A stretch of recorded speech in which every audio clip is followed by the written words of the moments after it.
Let me cut this on. Put my phone on vibrate. Yeah, I have to do that. All of my phones. Mm-hmm. At least I started on time. Y'all gotta give me credit for that. Y'all know my track record. Some of y'all know it too well. I'd be like, what time, boss? I'm there. Okay. The recording has started. Mm-hmm. And I'm about to hook it up to live on Facebook. You like, choose where you want to post. Uh-oh, I done lost everybody. In the group, in the page I manage. A better chance. Next. Yay, it's working. Of course. Wait a minute, I don't see nobody. Not now. Okay. So it should be.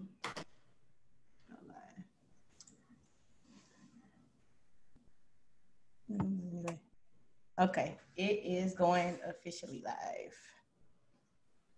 It say it's setting it up, so I don't know.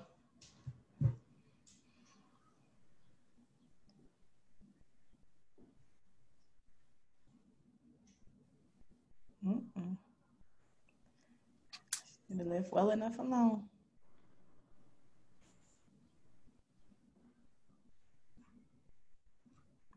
Okay, it is live. I'm sorry. All right. Good afternoon, everyone. My name is Monique Robinson. I am the founder of A Better Chance for You Futures Incorporated. What we do is we provide families with resources. We also educate families about financial things. And right now we've just added on talking about community events. Today I have several people on here, and I have 5 people who are all educators, okay, it is live. I'm sorry. Administrators, and what have you. Today I have several people on administrators, and they're in various parts of the states. I have people from New Orleans, Louisiana. I have San Antonio, Texas. And I also have Detroit, Michigan, which is very near and dear to my heart. I'm going to have my panelists introduce themselves, and they're going to go in whatever order they feel before we get into our discussion. I'll go first. I'm Sandra Hewins. I am a wife, mom, educator. I teach 7th to 8th grade technology. I will start my 14th year in education in the fall. Thank you, Ms. Hewins. You're welcome. I'm Michelle Payton. I'm in San Antonio, Texas. I'm married, children, grandchildren, educator for 14 years, been working with children for over 20 years. And I am currently at home educating my granddaughter from the house, augmenting her kindergarten that she is in virtually this year. Okay, thank you, Ms. Payton. Good afternoon. My name is Anthony Gordon. Been in education for 13 years. I'm currently in San Antonio, originally from Detroit, Michigan. And right now I am in the process of proposing a new charter school for San Antonio to the state, which would be called S.H. James.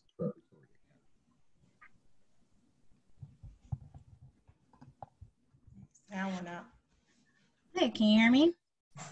Hello, I'm Tennille Shaw. I am a parent and educator. I've been, my entire career, I've been both a parent and educator at the same time, so I feel like I've worn 2 hats the last 16 and a half years.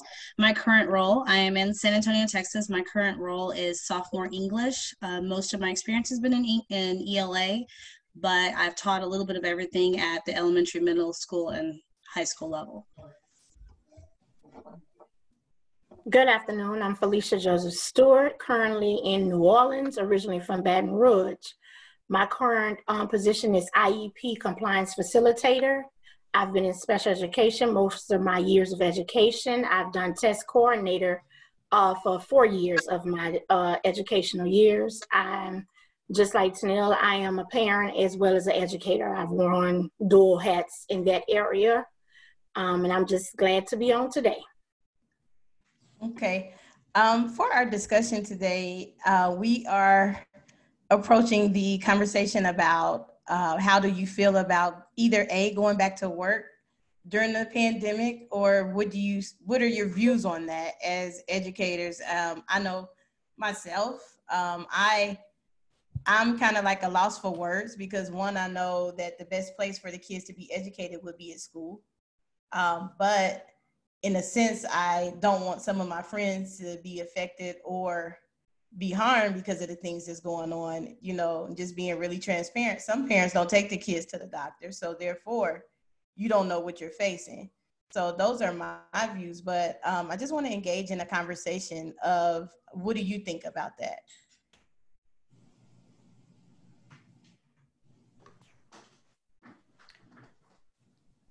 I agree with you. I don't want to be put at risk to do my job. And on the other hand, I'm also a parent of a child that's going into second grade who has asthma, which means she's in that group. And my husband and I have decided that she will be virtual for the 2021 school year. Even if they end up, you know, going back into class at some point, she won't, because I don't feel like her sitting in a classroom I don't think it's worth the risk. So do what we have to do and juggle our schedules and do what we have to do in order for her to be here. Of course, I can teach her and I will, but I'll juggle all my other responsibilities too to make that happen. Because we just don't want to put her at risk like that. Okay. I completely agree. I just don't feel like it's realistic. I don't feel like it's safe. I fortunately have the ability to work from home this year, but just like you, I'm a parent. My daughters are at home. We're homeschooling them because it's not realistic to have that many people within a space and socially distance and expect elementary school kids and even middle school kids, their masks on all day. So it really poses a huge danger and risk to people's lives. You have people who have compromised immune systems or who are more susceptible to the virus, who are honestly being forced to go in and work because they have no choice or have no other alternative. So, you know, I feel like we really should be putting people first. We have a system where we can work virtually. Of course, it's not perfect. We're still kind of perfecting it as we're going, but there have to be more options provided for people so that we're not putting people's health and lives at risk. That's true. I agree with that. I worked for a leader one time that emphasized that our job number one is to keep the kids safe, and job number two is to educate them. And since I heard that, that really has just resonated with me and stuck with me as both a parent and an educator. And so my priority is we are fortunate that, that my children are not as young. I have a grader. Can you hear me? Mm-hmm. Okay, that I have a fifth grader and I have a college age student. And so between my college age student's schedule and my husband's schedule and my schedule, there's always somebody around. So I'm fortunate that I'm able to let my daughter stay home. That is our plan. And then in talking to her, that is her preference. She knows that me personally, I'm in a high risk category. And she said, Mom, I don't want to be responsible for bringing that to the house, with being around other kids. So I think we're all in the same, I agree with the two that have spoken before, that safety ranks higher than the rest of it. I know for me, I am a high risk. I have been really sick the last 3 years during the flu season from October to February and hospitalized. So last time they had to intubate me in February. So with the decision to either continue working or stay home this year, it was not a choice. It was my health is more important than spending another night in the hospital knowing what, because of my health, knowing what the end results would be. Because the likelihood of them having to do it again, they would intubate me. I'd be on a machine because of my health. And because of that, we have, and talking to both of my daughters who are in the nursing field, our 5th grader, he will be virtual the whole year. The kindergartner will start out virtual, of course, with me augmenting her education at home, because she won't see her teacher but maybe once a week. And that's not okay for me. So I'm like, go ahead, let me teach you at home, and then we'll give you whatever your teacher gives you. That's your extra work. But in the same sense, my daughter also wants her to be in the classroom part-time. And I said, okay, what is the district doing? What is run down the list of things that the district is doing. Right now, it's supposed to be 1 to 4 or 5 kids. And I told her, I said, okay, what about lunch? What about recess? What about the other things that she's going to have to do at school? And she said, well, everything looks right. I said, well, the minute they don't do what they say they're going to do, I know you're 30 years old, but you're pulling her from school. Because they spend so much time at my house because of their work schedules, I can't afford to get sick. That's true. And then it's funny because my mother called me. They're raising my nephews because my sister passed away. So they're raising my nephews, and that's their struggle as being 70 plus years old, raising boys who are in 1st and 2nd grade. But you're in the country, so they're not even in a city. So I asked her, I said, okay, when school closed down in March, how did the boys learn at home at that time? And she flat out told me one did just fine, and one, it was a pain in the butt. And what's hard for them, they're the great grandparents raising the grandchildren, the great grandkids. And so what they grew up with, as far as rules and stuff in the house, they're very lax. So of course the boys don't technically always listen to my parents. So I told them, I said, okay, you take the first 9 weeks, see how the boys learn virtually. Then God forbid one of them don't do well, I said, then send that child to school, because they can't stay in 1st grade all their life. That's true. If they're not learning at home, then send them to school. Then if something happens, then you pull them back home. And I told them, if nothing else, me as the educator, I said, just call me. I said, we'll work something out to where I know you're 3 hours away from me, but we'll work something out to where I can help the boys, because the boys will listen to me, because I'm a authoritarian when it comes to discipline. I don't play. Unfortunately, I feel sorry for my students at times that way. So my first one is to stay home. But if it's not working and you've done everything you possibly can to help the child, then the last result is sending them to school. Okay. We did have a question come in about special education. What are your feelings about kids receiving those type of accommodations? I know there are legalities and laws involved with that. Like, do you feel like during the pandemic that they should go to school, or they should receive some type of special services? Like, what are your thoughts on that?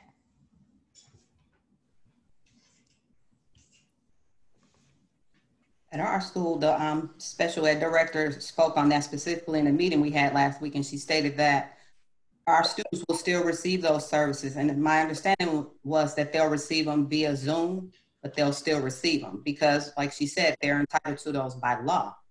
So we're teachers, we're creative. We'll come up with ways to do what we're supposed to do. And I'm sure SPED teachers are the same. They'll come up with ways to get their students the services that they rightfully deserve and that they are entitled to by law. Okay.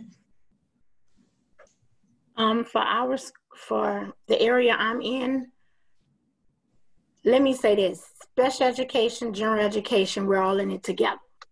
Let me speak to that.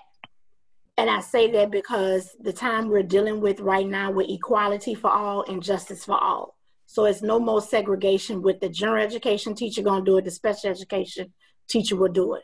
Everybody have to pull together. So for our kids, that's inclusion. You have that support that's inside that class with that general ed and that special ed teacher collaborating together.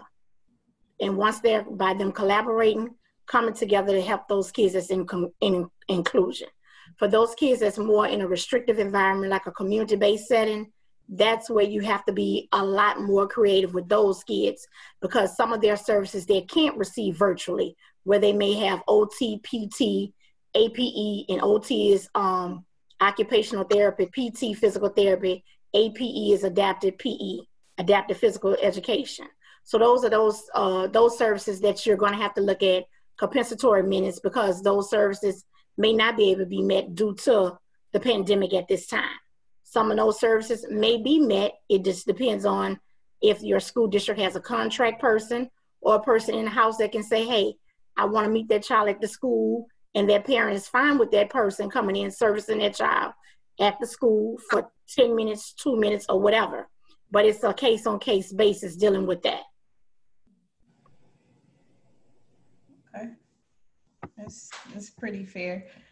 We had another question come in, and I'm just going to summarize it from Mr. Brown, J. Anthony Brown. He was asking, what are the protocols in the various areas that are being done, like pre-students returning to the campus physically?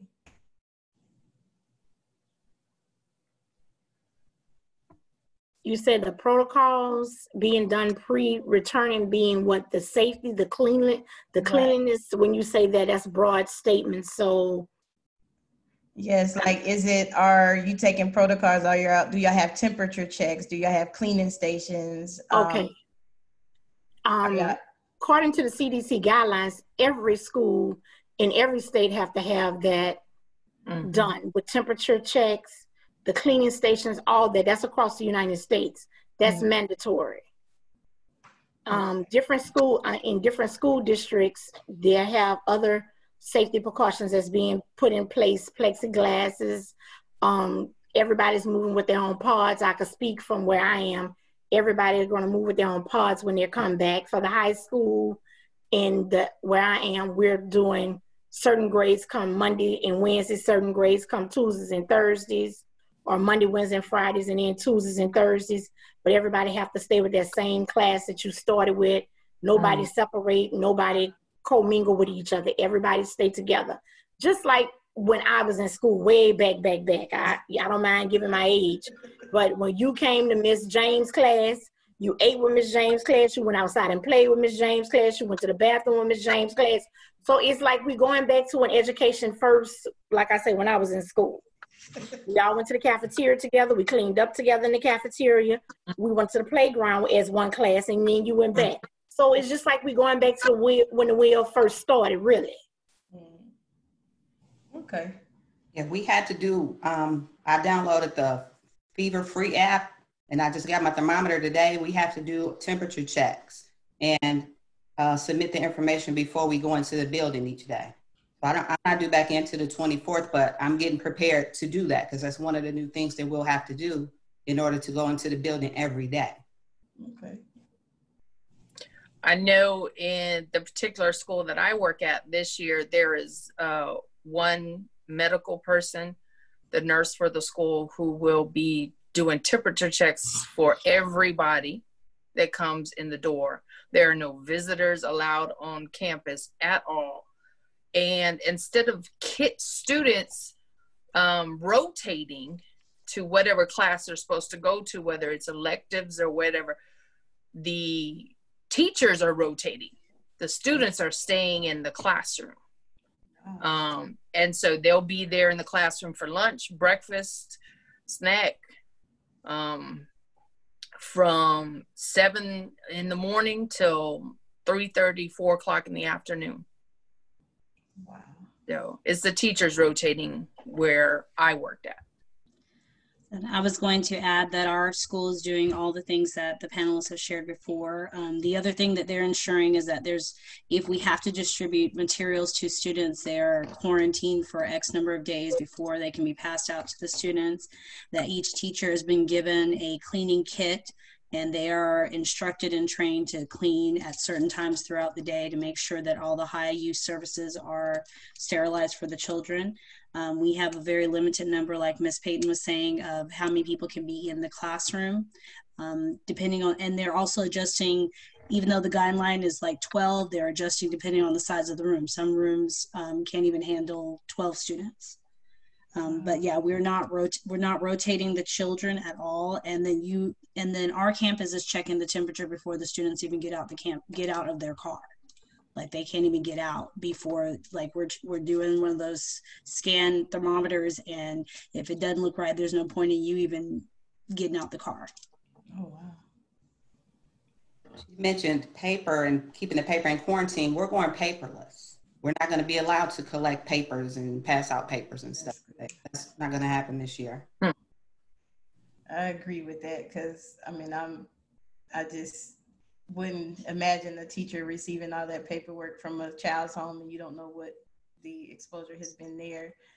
We did have a question come in from Dwayne Hewins. What's the protocol when someone tests positive for COVID at your prospective schools? Like what has been done or what will be done? I guess that's what he's asking. With the app that we have, the fever-free app, it makes a determination if you're able to come in or not. If it detects a fever, then it sends a message to whoever's getting that information on the other end and lets them know that you're not able to come in. And so you're denied entry that day. Oh, and wow. Your reading is acceptable. Wow. That's intense. Does anybody else have something for that?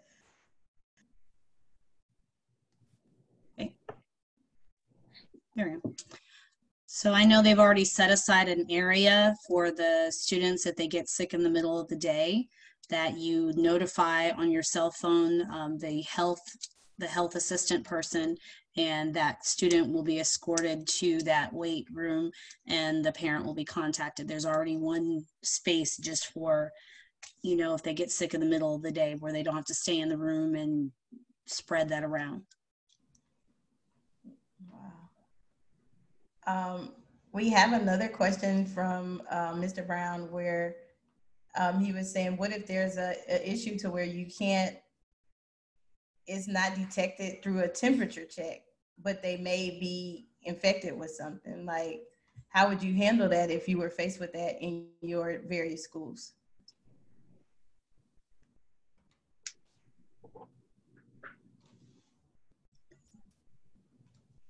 So saying that if we determined we found out someone did have COVID, but it wasn't detected through right, check. like it didn't show in the temperature, like you did the temperature check, they're fine, but they actually, have been infected or exposed. Like, what do you do in that aspect?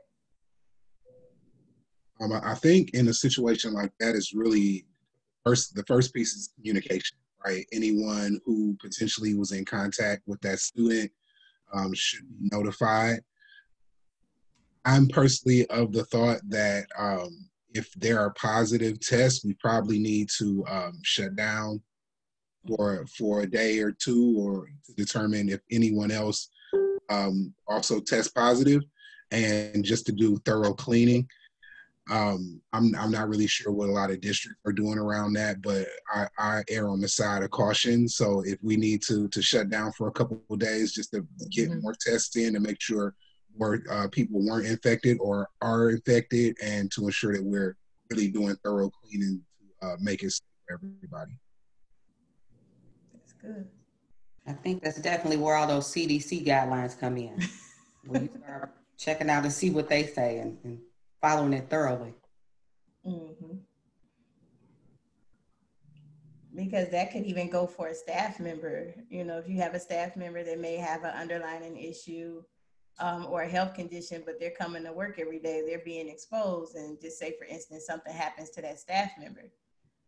That could very well affect the whole school. I know recently in the Atlanta schools, they opened up and then they had to go immediately back into quarantine because, I mean, the obvious what happened. Like they opened up too soon. The hallway was cluttered. I know the child had a camera or what have you and showing everybody.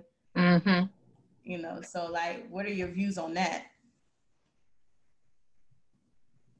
That's why I think we all should just start back virtually, because it just alleviates all of that. We don't have to worry about people social distancing. We don't have to worry about people keeping their mask on. I don't like the mask. I wear it. I got all different kinds. I got cute ones. I got funny ones. I got one that says 2020 stinks, all that. But in wearing that mask for the short time that I run into a store, grab something and come back out, because I'm not doing long trips because I don't want to wear it that long. I couldn't imagine wearing a mask all day at work and expecting my students to do the same. I'm getting in the car. I can't wait to sanitize my hands so I can snatch that mask back off my face. And that's only a few minutes because I'm not spending too much time anywhere on the rare occasion that I'm going somewhere. Mm-hmm. Me personally, my husband was tested positive a few weeks ago. And so that just really brought it home. Mm-hmm. And so now I'm extra paranoid about it, because now it's like, I see what that's like. And thank God his symptoms weren't as bad as some people, but still he had it. And I saw him go through it for 2 weeks. I don't want that on anybody. Me, my family, my students, my co-workers, nobody. If we could just stay home and do what teachers do and make it happen, I'm fine with that. Yeah, I agree. And the reality of social distancing, especially with the size of some of the schools that we have. I mean, I have a school right behind me that has 5,000-6,000 students. How do you socially distance with that number of students on your campus? Is really not realistic, you know, and especially expecting young people, a lot of them who don't understand or know the impact of this at a really high level, who act as we would as adults and be able to social distance and not have contact with each other. I mean, I've been around middle school kids before, especially middle school boys. They don't know how to keep their hands off each other. So, you know, expecting them to be able to socially distance responsibly, just not realistic. And I understand there are issues that go along with the virtual side as well, but it's really a situation where we have to consider people's health and safety. That's true. That's very well true. And okay, that's a different question. It's actually in a different chat. But what the question is asking is, as far as extracurricular activities, like, do you think that that's something that we should have during the pandemic, because you don't want to cancel it, because a lot of times that's how they how you promote social communication, and that's pretty much your scholar's social life. Like, what do you feel about that? I mean, do you think that the numbers will even go higher as they engage into like football seasons, or even if we start basketball season, cheer camps and things like that? Do you think that is something that should go on, or it should be on hold this year until they get a little better hold of this situation? I'm gonna be real honest on this one. Being a mother of 3 athletes who we did not stop 365 days a year. We were playing something, whether it's volleyball, basketball, track, AAU, it don't matter. We were doing it. I know for my kids, if me preference, I would prefer that they put stuff on hold until there's a vaccine. I'm going to just plain put it there, because you don't know. Right now, you're hearing even the pros are shutting down because so many people tested. So you get these high schools now that doing football, oh, we got to close now because one of these kids got it in the surrounding areas around here in San Antonio. So no, it's not safe. It's not safe to play volleyball. It's not safe to play these football, basketball. Right now, it's just not safe. I would have, for the first time in my life, I would have to tell my kids, no, I'm sorry, you can't go to practice today. Oh my God. And that, I mean, that would be, they would probably enjoy it, not having to go to practice today. But even now they ask me, Mom, do you miss going to watch us play? And I have to tell them, yes, absolutely. I miss going. I mean, my son works for TCU in Dallas. And so now he's like, Mom, I can't come home. I can't bring nothing home to the athletes because the athletes are on campus now. Oh, wow. And so it's just like, so you can't come home to visit? He's like, no, Mom, they got us on strict orders on the campus. So, it's heartbreaking. And unfortunately for some students, athletics is everything to them. Yeah. Academics is backseat to their, because they think they're going to get somewhere being athletic. Well, that's fine. I don't have a problem with that. I have college athletes. But I'm not going to put your health and well-being of me as a mother or having to watch you go through this, and we're not guaranteed that you'd make it the next month or the next day if you were to catch COVID. I'm not playing that. So I say absolutely not until they have a for sure something to give you that's going to help protect you. That's just me. Being that I'm a cheer sponsor at the school I'm at, cheer, they have given us options. We can compete 6 feet, no stunts. Oh, wow. We do Zooms at home. We have private Zoom practices in the homes. We're workouts right now. They given us an option to do competition where you can do no spectators and you could send in a video. You can come into the place with no spectators, just the judges, and leave back out, and they clean the mats. You can do limited spectators, come in, compete, judges, limited spectators, and leave back out. My team, we're gonna video everything out. I'd rather us go outside, roll the mats out outside of our school in the outside part. I keep on saying outside. I don't like inside with COVID. I'm outside with COVID. If I have to come, I will come to your outside. Mm-hmm. And we can be 6 feet because they say we don't have to stunt. Mm-hmm. So like I said with my girls, because we've made it to nationals before. So we're going to be outside on the blue mats, outside, compete, shoot our video, send it in, and that's how we're going to compete. But that's how my girls are competing. Like I say, outside, and I keep on stressing outside because, and we're going to be 6 feet apart. Oh my God. And I can't stress outside more than anything because outside is the key and 6 feet apart is the next key. Mm-hmm. And I know we can't have our masks on because you have to hear our voices for us to cheer. But the outside is the key, 6 feet is the next key. And if they say we don't have to stunt, that's perfect for me. Yeah.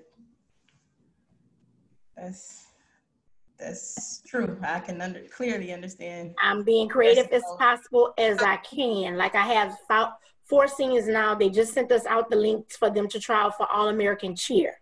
Mm-hmm. And it was like, we know you couldn't go to camp. You had to do a virtual camp where my girls couldn't do a virtual camp because we're in Louisiana. We've been in phase 2, mm-hmm. phase 2.5, phase 1.5 in Louisiana. So we couldn't do a virtual camp, but they have a chance to try out for All-American. I had to send a link to them. Let's do a Zoom. Everybody want to come in and practice. Everybody in their home. I have to be creative for them because they have an opportunity. Mm-hmm. That's true. So. I think like everything, we've been forced to realign our priorities. I think that's more than anything that COVID sorry, it went on mute, forced us to do is that we had to just look at, okay, what are we really valuing, and put all of our energies toward that. And I think that is the biggest lesson that our kids are learning from us, is what we truly value by how we're responding to this pandemic. That's true. I feel like if college and universities are stopping their programs, I think we should too.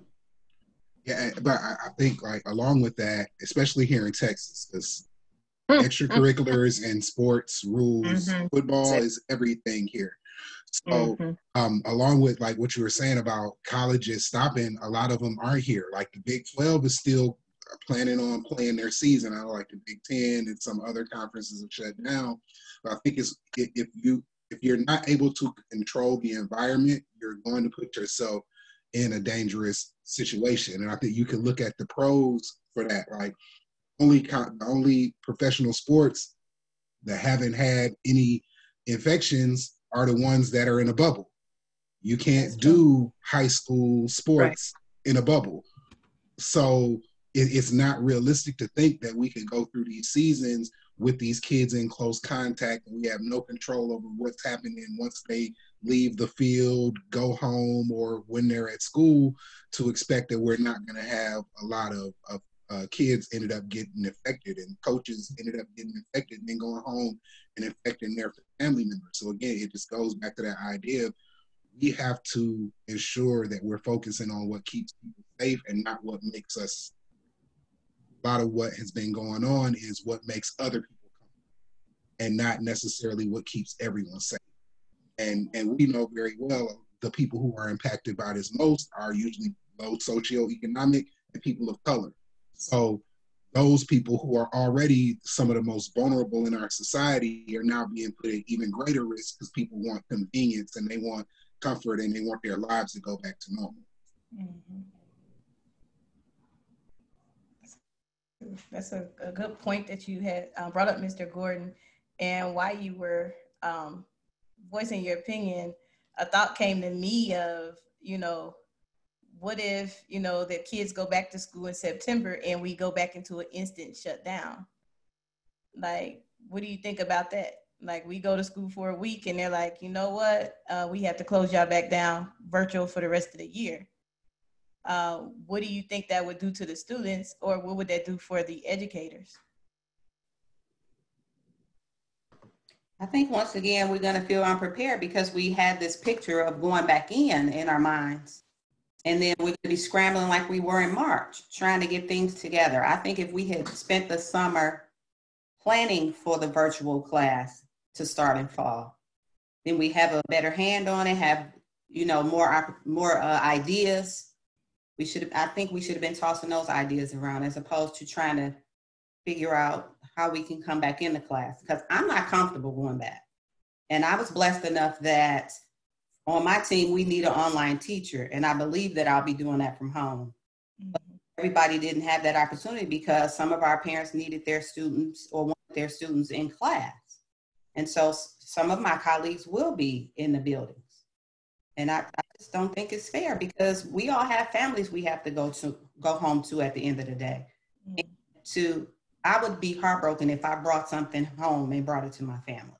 And I would feel bad for my colleagues if that happened to one of them. Everybody knows we love what we do. For the money. It's because our hearts are in it. Lord knows it's not for the money. But we do it because our hearts are in it. And so as teachers, I feel like we're going to produce no matter what situation we're in. Because we went out in March, my team and I, we got our stuff together and we presented and we did what we needed to do from March to June with maybe 2 days notice. But we came up with a plan and we implemented it. And I feel like when teachers are in that crunch, which we are a lot of the time, we're going to come through. Just give us that opportunity. We'll make it happen. I mean, I had some of my colleagues had document cameras at home and boards, and they were teaching on those Zoom meetings. And my daughter's teacher did the exact same thing. I listened on her meeting and I hear her telling people, turn your camera on or sit up. I need to see your, she's full-fledged teaching first graders on her Zoom meeting. We are teachers. We're going to make it happen. Just give us that opportunity and let us be safe. Let our colleagues be safe. Let our kids be safe. And I want the parents listening to know I am echoing what Ms. Hewen said. Yes, we are educators. We will do whatever it takes because that's where our heart is at. Like Ms. Joseph said, we are committed to doing whatever it takes. I want the parents to understand that we are not undervaluing the fact that some of you guys have jobs, and teaching the students at home has been a challenge for you. We do recognize that that is a challenge for lots of families, that they're torn between working and watching out for the kids, and we're trying to do what, number one, keep everybody safe, but what's best and still effective education. One of my biggest passions is that if we're doing something and it's not effectively educating our students, then what are we doing it for? And so I just wanted to acknowledge that. I want to piggyback on what both of the other two professionals have said. My thing, what I would like to see more coming into the virtual for our kids, and like Ms. Robinson has said about if we go back to a shutdown, we need more of the mental education and the mental treatments to come to our kids into this virtual world to handle our kids' mental state, emotional state. We all are catering to their educational state, but we need to deal with the mental state. And also not for the children, but for the parents as well. This is a lot for the parents. And a lot of us on here are parents as well as educators. And no, we're not okay because we're educators. We parents as well. It's a lot. It's a double duty. I had a senior this year that went through a mental state, that wanted to walk across the stage as a regular graduate. And we had to deal with that emotional meltdown. But we need some more mental support in the virtual world for our children as a whole. So if we do go back to a shutdown, we need to have some mental agencies to come into this virtual educational world to support our kids. That's what I feel, if we have to go back through a shutdown again. I was blessed in my school because our counselor stepped up. She stepped up for us because I needed her, because the first 2 to 3 weeks, I was just kind of like a deer caught in the headlights. I didn't know if I needed to go and take care of my daughter's stuff first, or did I need to go and take care of my students' stuff first? And I was just torn and I was lost. And they offered a service where she got on a Zoom meeting and we were able to express how we felt. And she also offered those services to our students and to our parents. So I was under the impression everybody had that. Let me say this, yes, the school I'm at, we had it from social workers to our guidance counselors and all. But I'm saying as a whole, some schools do, some schools don't, some schools are overwhelmed. It may be too much. So I'm saying other agencies, outside agencies, may need to see how they can link up with schools and become partnership and say, hey, we're here to support you all. This is what we have. Even though we normally come to you, our schools, and tell you what services we offer, they need to come virtually to the schools or somehow make contact, make calls, virtual Zoom meetings to these principals and directors to say, this is what we can offer in this virtual setting, and this is how we can make it secure and offer these services to you all. That's what I'm saying. Because no, don't get me wrong, our social workers was on it, our guidance counselors was on it, they supported the staff, the students, everything, because we even went through a death for one of our faculty members that was close and dear to me. So we had the support we needed. Yes, we did. But I'm saying even parents don't know how to tap into those resources.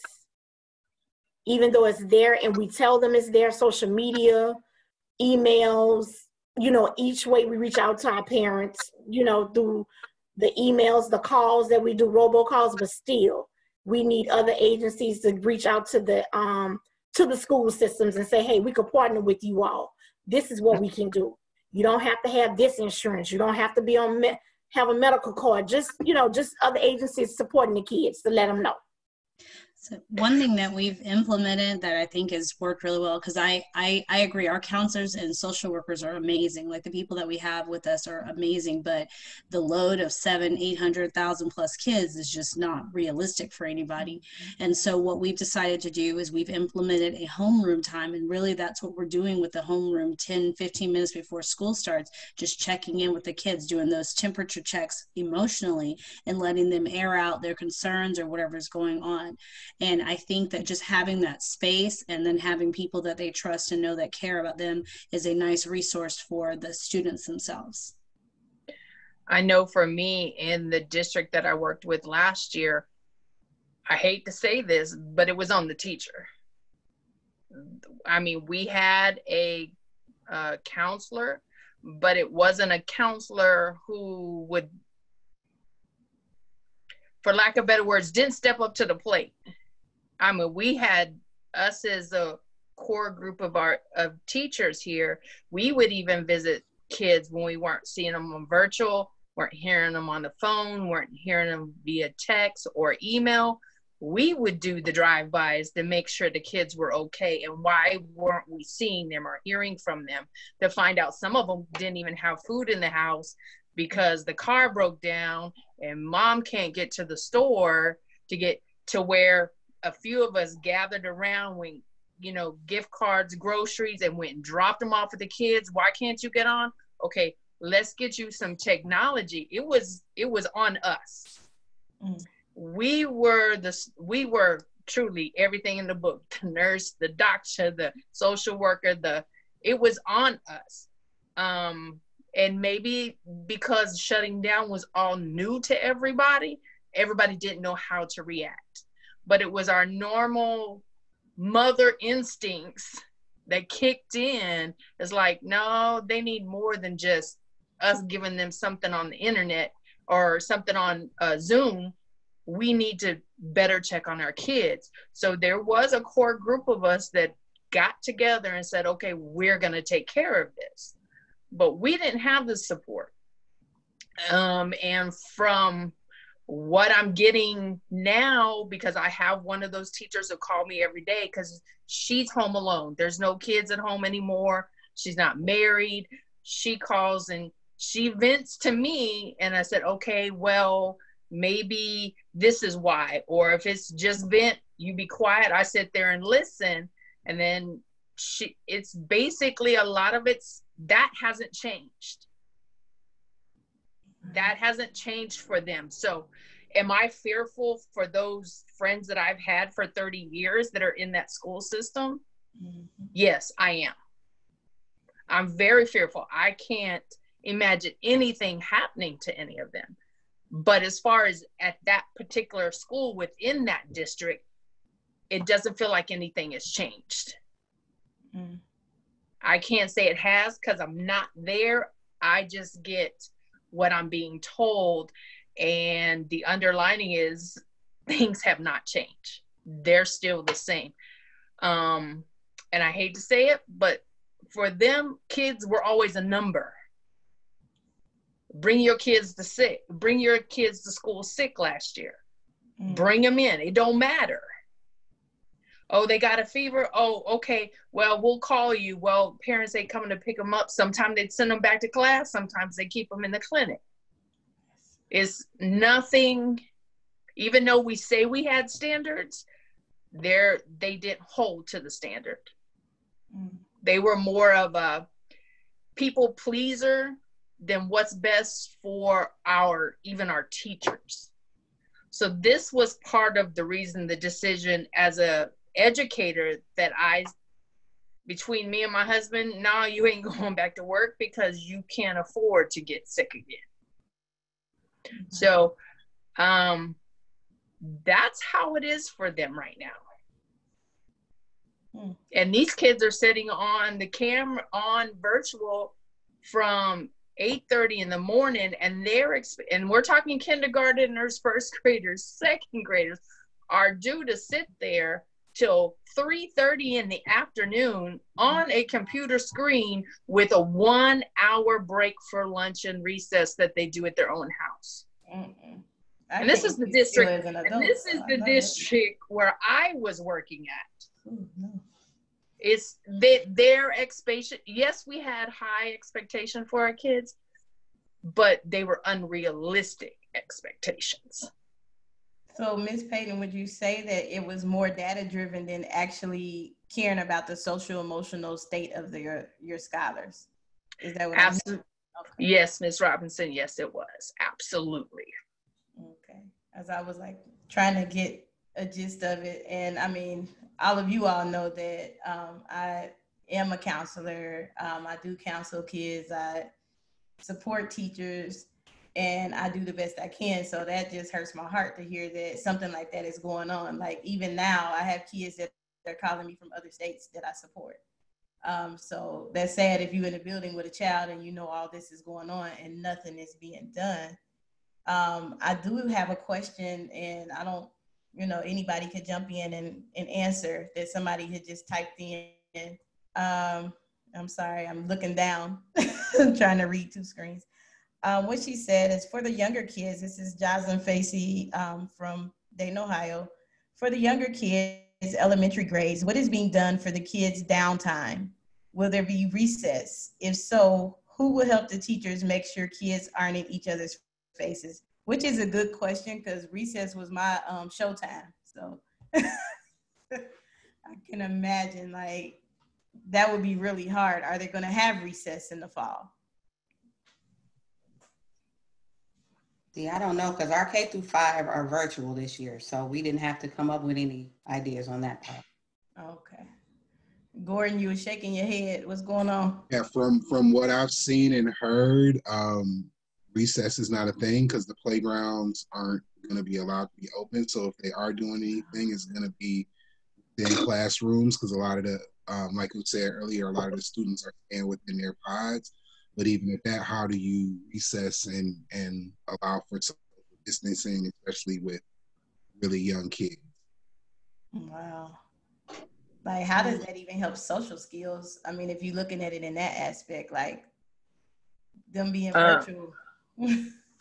I know for one of the first grade teachers at the campus I worked at, they have a recess monitor who will come into the classroom.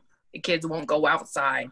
They'll do like Simon Says, but it's within that imaginary box. You can't leave that imaginary box right there where your desk and your chair is, but it's their way of getting the child up out of their seat and still moving. Mm-hmm. A lot of things that we used last year is we would do a dance party or whatever that we would put up on the screen, and the kids would do their own dance party within their own little imaginary box, which for the babies, it worked. It worked for them because they were still able to move. But during COVID, how long that's going to go on? Yeah. Who knows? Yeah, because that sounds awful to me. That sounds awful. As opposed to recess where you were able to go out and run around and burn off some of that energy, it doesn't sound like that's happening in that situation. And it's not going to happen right now because of COVID. Yeah, well, most of everybody on here know that I was a unique child, and for those behavior kids that need that, I'm just saying. You need that time to get out, scream, do whatever, or you're going to drive that teacher crazy because I was that kid. Like, that's insane to say you don't have any time to go run and play, or you don't have time to do something. I mean, a brain break will work only for so much, but it didn't work for me. Like, I had to do something. So what do you all think about, like, stuff like that? For me, I felt like I hate the loss of recess because I feel like that's where when I was doing elementary, I felt like that's where I learned the most about my students, watching them just in their relaxed environment. That's where I learned my leaders, that kid may be quiet in class because it's just not their subject, but they go out there and they're telling this person to do this and they're running this and they're running that. And so I felt like I use that as an educator. I know that the plan was to have staggered resource breaks and have them like, as long as I don't understand recess with 6 feet apart. Like, I can't picture that on that playground. I know the plan was to have some sort of recess, but I'm like, okay, the slide itself is only 6 feet long, something like that.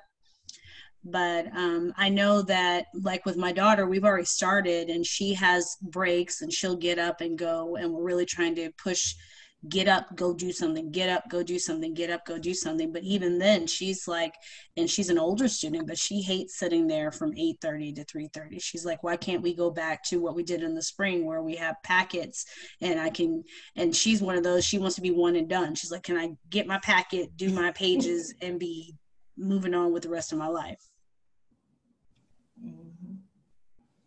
No recess makes me think about the health part of our children.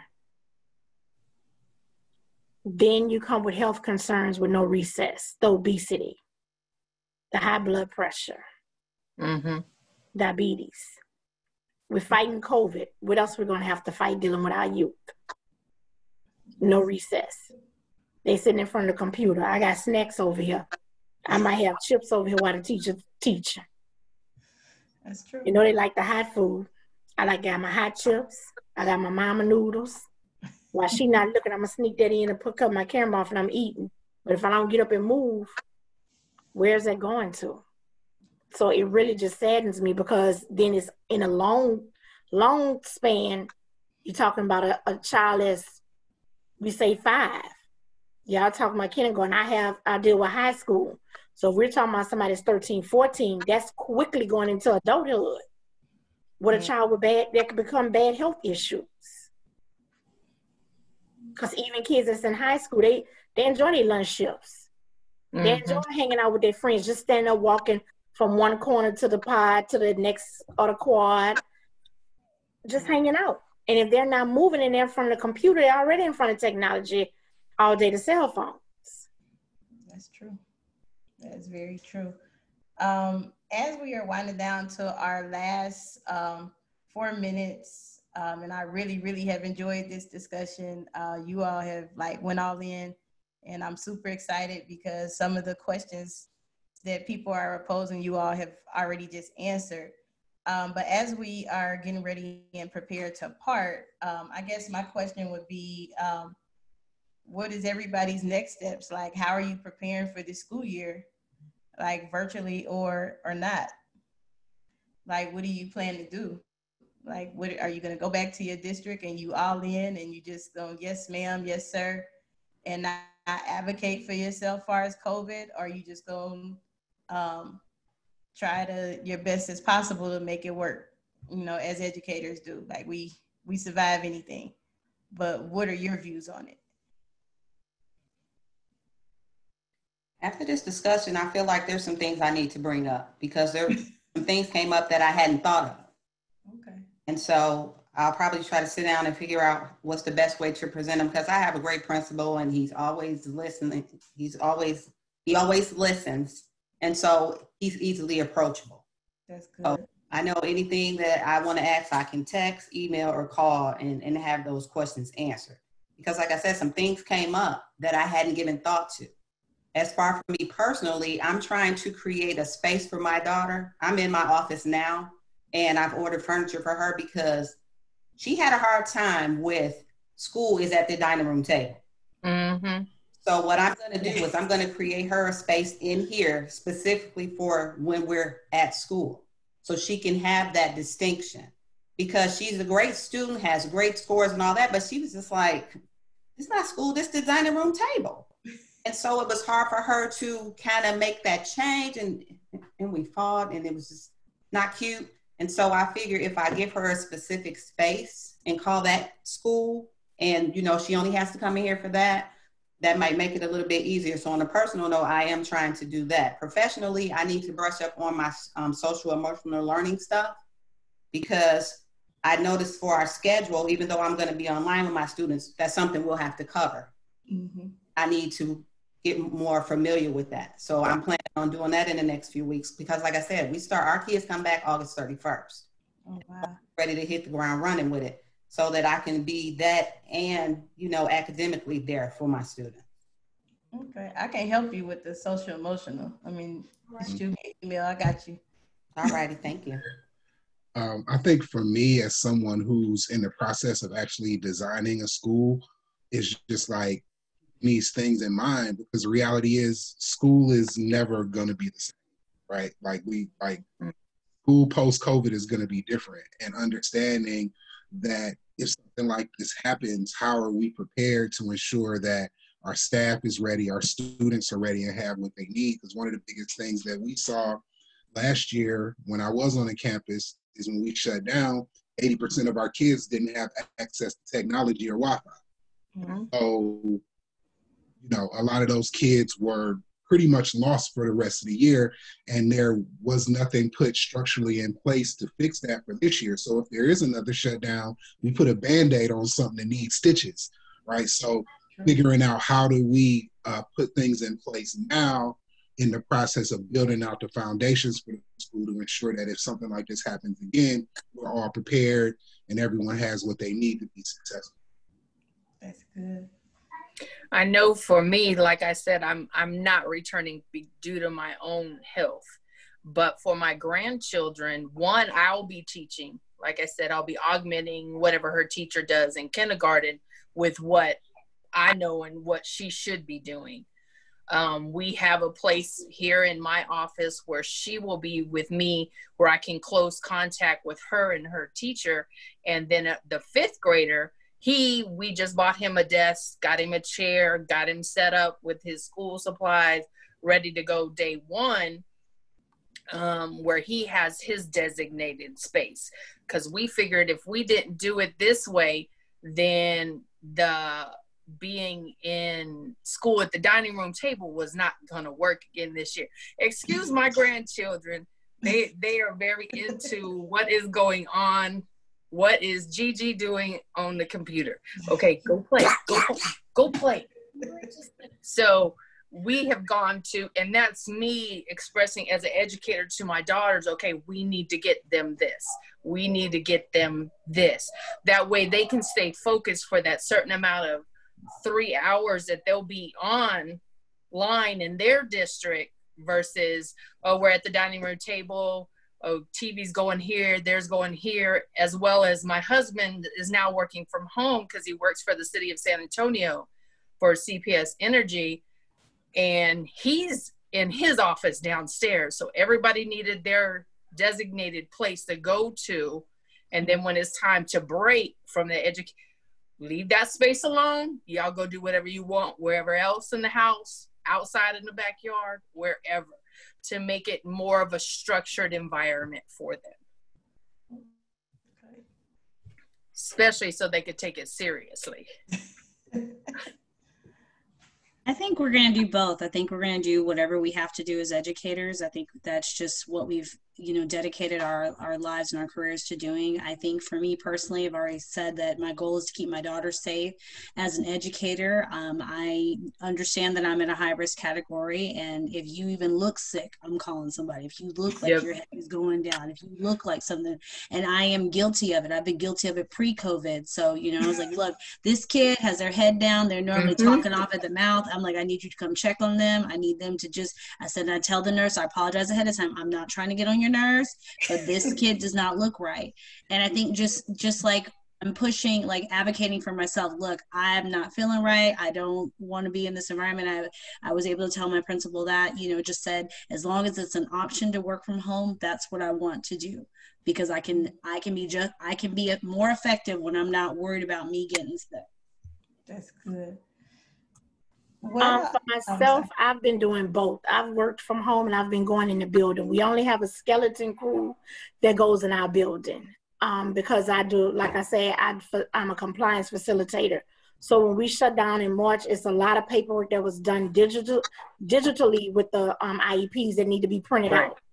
So I need to go in the building and print that out for my staff and my ESS team. So whenever they do come back, those files are ready for them to file away, and it's only me in my big file room, and I don't have nobody in there with me, but just those papers I printed out. I'm the only one who touched them, so I feel safe and secure, me and my good old paper. So I pick days I go in the building, and others I stay virtually. But my school directors and all, we like I say, we do both, in person and virtual. But when you go into school, it's temperature check, blue bandage, you got your temperature check, you have your check off sheet. So, they're both supportive if you do virtually or not, but we've started virtually here in New Orleans. Wow. Well, I do, I'm sorry, I went like 4 minutes over. I do apologize, but you all were like really engaged and I didn't want to cut anybody off. I wanted you to be heard. I really appreciate everyone that came on this panelist today. You do have a lot of comments. So if you want to go back through the live on Facebook, there are some questions that, you probably could go in depth and answer that people had directed to some of you. But once again, thank people for watching. Thank my panelists. Next time we will have a discussion, and I will send out invites for that as well. So just everybody, I guess, from the talk today, just be safe. That's all I can say. So thank you.